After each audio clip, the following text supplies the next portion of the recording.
Everyone wants to know, what are the best settings in Apex Legends? The truth is that there's no such thing as the best settings, but there is such thing as good and bad settings. And the settings that I've been using for the last few weeks to a month have been the smoothest and most accurate settings that I have felt in a very long time. And I've been playing for over 4 years. Even recently during my solo to masters without aim assist streams, my aim has never felt better. And this is what my gameplays have looked like since switching to what I will be showing you today.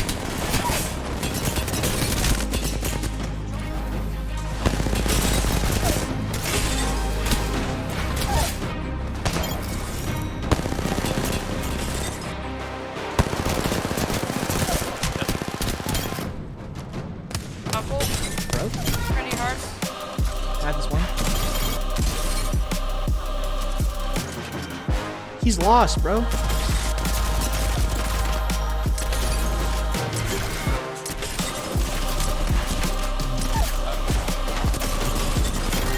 Oh, no idea.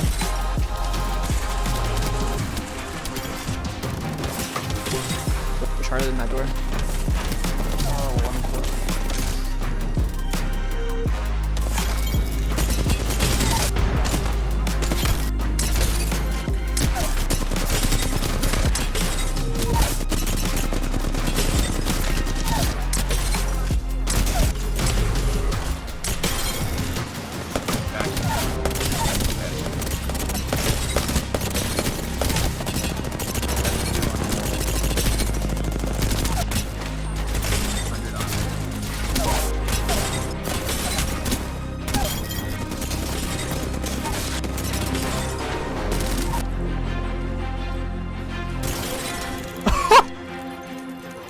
Hey, what is going on, everybody? District here, and today we are going to be going over my Season 16 Apex Legends settings. Now, this video was supposed to come out like a month ago, but I have been extremely busy, and on top of that, I actually recently just changed my settings because I've been playing on a tall thumbstick for the last 4 years of my life, and I've just recently switched back to a short thumbstick. So because of that, I've had to relearn how to aim, I've had to relearn how to do a whole bunch of different things, and then I've also had to adjust my settings. So that's one of the main reasons I haven't made a video yet. I know a lot of people on TikTok have been asking for a video. A lot of people in my shorts and in my live streams have all been asking for what my updated settings are. I couldn't give it to you because it was constantly changing. I had to find my new district sensitivity because even I didn't know. So today we're gonna be hopping on into it. We're gonna be talking about what I play on and why I play on it, and then we're also going to briefly talk about what you should be playing on, not a specific setting, but what basically you should be changing to get the results that you want. So if you want like a really fast, flicky, fucking crazy sense, then we're going to hook you up with that. If you want to have a really nice, slow, controllable sense, we're going to hook you up with that also. So to start things off, we are going to be hopping on into my gameplay settings.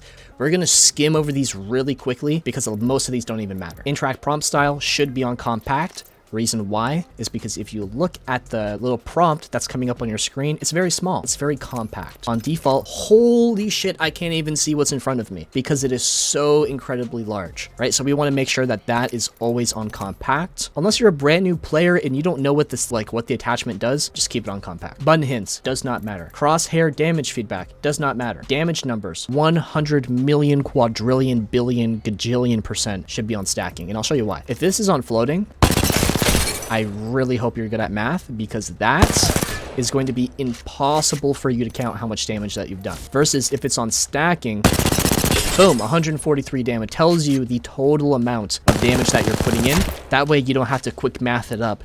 Ping opacity should be on faded. This doesn't make that much of a difference, and it helps you see a little bit more. Weapon auto cycle, this doesn't actually matter, but I prefer this on off. And the reason why is because I'm constantly keeping track of how much ammo I have left in my inventory, right? So what will happen for me, and I'll actually show you an example really quick. Let me just turn off my infinite ammo. What will happen with me is I will shoot a gun. Oops, where is it? Let's turn this on. What happens with me is I will shoot my gun and it will weapon auto cycle on empty. Why did it not swap? Anyways, by default, what would normally happen is you would shoot your last bullet, and it would automatically swap to your next gun that has ammo in it. Usually. I don't know why I didn't do that right there. But the issue with that is because I know that I have no ammo left, I'm ready to swap my gun. So what typically happens with me is I would shoot my last bullet, and then it would auto swap, and then I would purposely try to swap to the gun that I know has ammo, but because it's auto swapping, it swaps back to the default. So I ended up turning that off because I was having lots of issues. Auto sprint. This doesn't really matter also, but I suggest if you play on a controller, you should have that turned on. Anything that incorporates a slide, you have to be sprinting. So if I want to sprint, run, slide, jump, I would have to click in L3 and then run and sprint. Now, this doesn't seem like a big issue, but imagine that you're doing lots of advanced movement. You're doing lots of wall jumping, lots of very crazy stuff. That means that you're constantly having to hit L3. If you don't hit L3 at the right timing, you're not going to get your sprint when you need it. You're going to miss your wall jump, or you're going to miss your slide, and it's going to cause a whole bunch of issues. Plus, the more that you're clicking in L3, the more that you're wearing out your thumbstick, the more it's going to break, and the more you're going to get stick drift significantly sooner too. So if we turn on auto sprint, we can still walk. It doesn't force you to run, but when you push your stick in all the way, now you can sprint.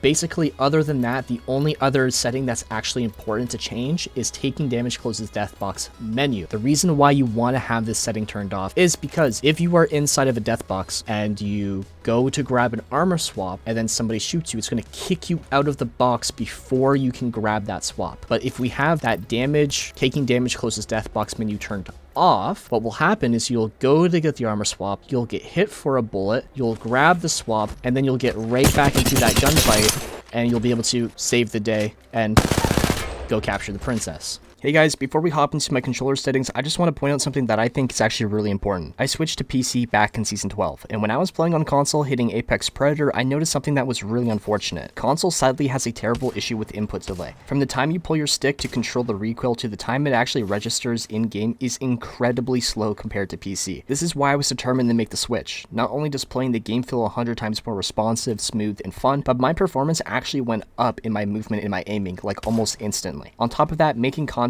by recording and streaming has also become significantly easier. Plus, Apex console doesn't let you change your video settings for better FPS, so unless you have a PS5, you're more than likely going to drop frames. On PC, you can also control everything to make sure that you have well above 60 FPS. I just partnered with Apex Gaming PCs for this very reason actually. We ended up coming up with 3 different levels of PCs, starting off at an entry level to get into gaming at a comfortable graphics setting, and then we also optimized a PC for quality, smoother gaming experience. Then, we also looked into making a streaming PC for anyone who's looking to actually get into content creating at a really affordable price. And best of all, you can save upward of $250 when you use code DISTRICT. And just so everyone knows, I have never once partnered with somebody who I wouldn't be willing to work with personally. So believe me when I say I have never once regretted for a moment building my PC through Apex Gaming. Alright, let's get back to the settings. We're going to be hopping into controller settings, my button layout here. This is unique and for a very specific reason. What you'll notice is that I have my crouch on Y, and then because typically your swap weapon is on Y, I changed that to R3. And because your melee is on R3, that got moved to B. Now, I don't suggest you actually do this. You can if you want, and I'll explain why I've done it. But if you have a regular controller, like you don't have a pro controller, don't copy what I did. It's not going to work for you. So the reason why I've got this setting, or the reason why I have my button layout all, messed up, as you can see on the screen, right over here, it says B to close. B to close that menu. By default, your crouch is on B, just like your jump button is mapped to A, or X if you're on PlayStation. And as you can see on the screen right here, it says hold A to replace. Right, so even if I'm trying to jump right now, right, or if I'm trying to crouch inside of the death box or in this menu, it's always going to prioritize leaving or trying to grab something, no matter what. So a way that we can actually start crouching inside of a death box is by heading over to our button layout, and then we're going to change what our crouch is. So instead of crouch being on the leave button, B, we're going to move our crouch to Y, something completely different. Y has no meaning inside of a menu. So now when I hop into a death box or a Loba alt or a crafting menu, it will now let me crouch while I'm inside here. Hopping on into interact and reload. Mine is completely different. So most people play on tap to use and tap to reload for their interact and reload style. I changed mine to hold to reload and tap to use because a lot of the time when you're playing on tap to reload, you'll have a door or a zip line in front of you, and you'll try to reload your gun, And no matter what, for some reason, the game always prioritizes interacting with an object rather than reloading your gun. So my workaround is by switching to hold to reload and tap to use. What this allows me to do is shoot, look at a thing like a door or a zip line, and then hold that reload button, and then I can tap to interact with that object. Now, a lot of people hate this setting because they think that it takes longer to reload. It actually doesn't. It's a really common misconception, and I'll show you exactly what I'm talking about. So if I start shooting my gun, and then I start holding reload, the reload doesn't start until I let go of my shoot button. So I can shoot, hold, let go, and the second I stop shooting my gun, it will automatically reload. So shoot, reload, let go of shoot, and it's automatically reloading. It's the same as if I was playing on tap. So I like it, to be honest. Most people don't. I don't think any pros play on hold to reload. I think this is like a low-key gem that people just haven't figured out yet. Now, my crouch button, I actually play on hold also. A lot of controller players play on toggle. If you have a pro controller or a custom controller, you should be playing on hold. And there's a lot of reasons why. The main reason why you should be playing on hold is you get significantly more control over your legend, and you get way more maneuverability in terms of what mechanics you can and cannot do. So for example, if I press crouch once, or rather if I hold crouch, I will go all the way down, and as soon as I let go, I will come all the way back up, which means with one press, I have two motion. One press, and then I can let go to come back. Versus if I play on toggle, I have to hit this 2 times to get the same results. So instead of press and let go, it's press, press, press, press. So if I'm spam crouching, I have to hit that button over and over and over and over and over again. And you'll notice you can't really crouch that fast. Look at how slow my gun is. Versus if I start playing on holds, I can go significantly faster. Another really huge thing that most people don't even realize is bunny hopping. If you don't know what bunny hopping is, that's totally cool. Basically, all a bunny hop is as you're slide jumping and you're hitting the ground, you're hitting jump again.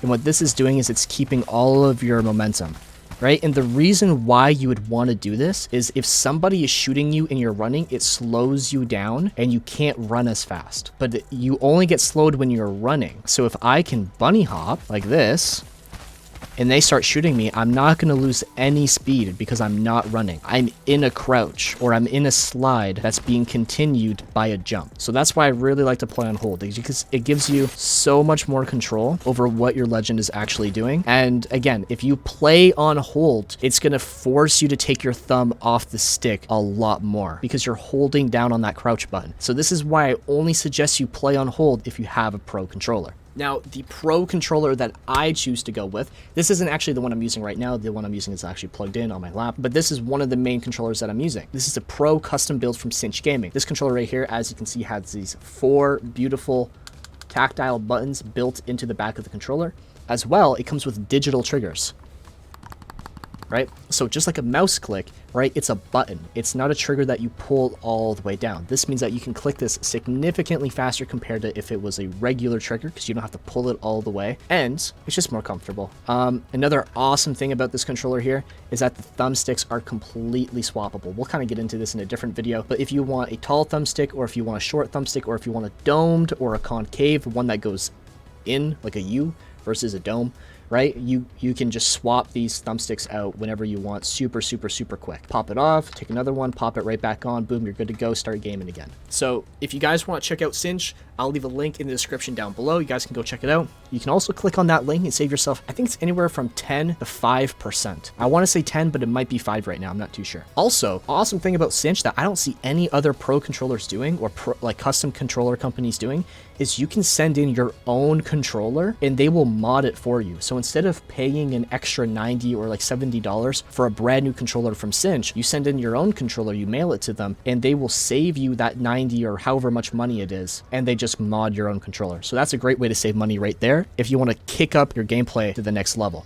Aim button on hold, survival slot, that doesn't really matter. Mine's turned off. Trigger dead zone, none. Menu cursor speed, halfway. That's purely preference. Now coming on into the stuff that kind of matters. Movement dead zone, small. If you can go small, perfect. If you have way too much drift, which you shouldn't, go on large. Vibration turned off, doesn't matter. And advanced look controls. The pièce de résistance, as my grandma would say before she passed away literally 2 days ago. And yeah, now the reason why I play on what I'm playing on. So dead zone, you want to get your dead zone as low as possible. principle. The lower your dead zone, the more control you have over what your legend is doing in game. The higher your dead zone, we'll crank this all the way up. We'll look at this blue diagram right here. This blue circle, this whole thing is your thumbstick. But this blue circle is everything that's not going to register at all. So if you look at the bottom right corner of the screen now, you can see my controller layout. I'm moving my thumb, but it's not moving in game because I have to make it to that dead zone and then it registers. So the lower the dead zone is, I'll bring it down to 2%. The lower it is, the less you need to pull your thumb before something actually moves in game. This is what you need if you want to have super fine recoil control and if you want to have like very precise tracking and reflexes. The lower the better. Obviously, as you go low, you'll get this, what's happening on screen, stick drift. The way that I like to calculate my stick drift is if I can pull my stick all the way out to the side and let go and it doesn't move, then it's fine. So that was a bad example. But if I bring it out and I let go, like this, it stops moving. Right? That's how I know my stick drift is fine.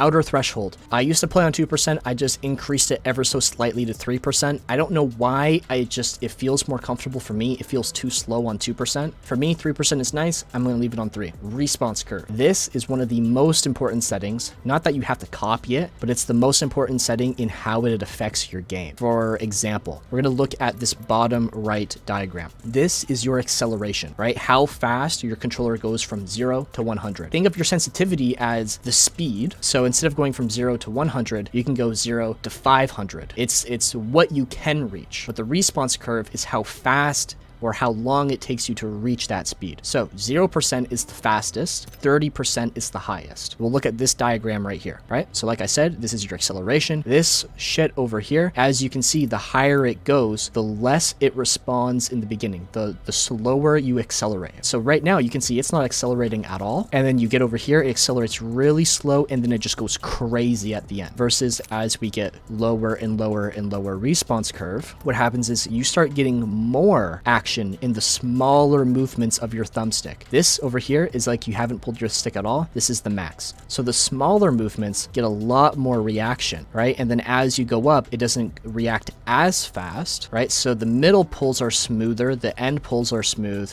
the beginning pulls might be a little fast. If we go all the way down to 0, you'll get really quick acceleration, and then it because it's, you know, the same speed all the way through, it feels very smooth. What this looks like in game is this. Small movement, really reactive, versus if we crank it, small move, nothing happens, or very little happens. Very little is happening. I'm still moving, but it's moving very slow, right? So what we like is we like everything to happen instantly right away. This is called raw input or zero response curve or linear. And then my yaws and my pitches, you can copy these if you want. This is just what's comfortable for me, right? But the response curve and the dead zone are the two most important settings. Now, per optics, this is also kind of important. I like to increase every per optic by 0.2 more than the last. So 0.2, 0.4, 0.6, 0.8, 2.0, 2.2. Now, as far as changing our response curve, by default, it's at 10%. Now, a lot of pros play on 10%, and then there's a lot of people who also play linear, like Jen Burton, Imperial Hal, I think maybe Snipe Down, Verholz changes to like linear every now and then. I play on linear, and the reason why is one, smaller movements that you're trying to make, when it comes to recoil control, they become a lot easier to make. Recoil control instantly becomes easier because those smaller movements that you make with your thumb happen significantly quicker. And remember, recoil starts the second you start pulling down. So instead of having to pull all the way down on my stick to get something to happen, I just have to pull ever so slightly, like this. And you can see I can keep all of my shots within that target. So that's why I like to play on linear. So if you're looking for a more responsive feel, go lower on the response curve. If you're looking for something more steady, more consistent, something that is easy to control, go slightly, don't go above 10%. I would never go above 10%, right? But go anywhere from 4 to 10, which is classic. So if you enjoyed that video, make sure to hit the like button and subscribe, because that's everything for today. And let me know in the comment section, do you guys think you might change your settings something relatively close to mine? I don't know. It's not for everybody, but it might be for you. So let me know how it feels if you do end up changing it. Now, we have a whole bunch of videos on the way, so stay tuned. Make sure to have that notifications turned on, because we're going to have a lot more guides coming. But like I said, that's everything for today. Hopefully you enjoyed that one, and we'll see you in the next one. Okay, guys? Peace.